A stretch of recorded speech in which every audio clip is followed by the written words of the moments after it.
राज्याच्या उपमुख्यमंत्री श्रीमती सुनेत्रा अजितदादा पवार यांनी आज मुंबईतील राष्ट्रवादी काँग्रेसच्या प्रदेश कार्यालयाला भेट देत दिवंगत उपमुख्यमंत्री अजितदादा पवार यांच्या प्रतिमेला पुष्प वाहून भावपूर्ण आदरांजली अर्पण केली। या प्रसंगी संपूर्ण वातावरण भावनिक झाले होते। यावेळी राष्ट्रवादी काँग्रेसचे राष्ट्रीय कार्याध्यक्ष खासदार प्रफुल्ल पटेल, प्रदेशाध्यक्ष खासदार सुनील तटकरे, युवा नेते पार्थ पवार, माजी मंत्री धनंजय मुंडे, वैद्यकीय शिक्षण मंत्री हसन मुश्रीफ यांच्यासह पक्षाचे ज्येष्ठ नेते, सर्व मंत्री, आमदार आणि पदाधिकारी मोठ्या संख्येने उपस्थित होते।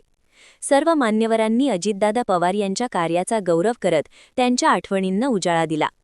प्रदेश कार्यालयात उपस्थित नेते आणि कार्यकर्त्यांनी एकत्र येत पक्षाची एकजूट, संघटनात्मक ताकद आणि पुढील राजकीय वाटचालीसाठीचा निर्धार व्यक्त केला। उपमुख्यमंत्री सुनेत्रा अजितदादा पवार यांनीही उपस्थितांचे अभिवादन स्वीकारत पक्षाच्या विचारधारेला आणि जनतेच्या विश्वासाला पात्र ठरण्यासाठी कटिबद्ध राहण्याचा संदेश दिला। या प्रसंगामुळे राष्ट्रवादी काँग्रेस पक्षात भावनिक एकात्मता आणि नेतृत्वावरील विश्वास अधिक दृढ झाल्याचे चित्र पाहायला मिळाले।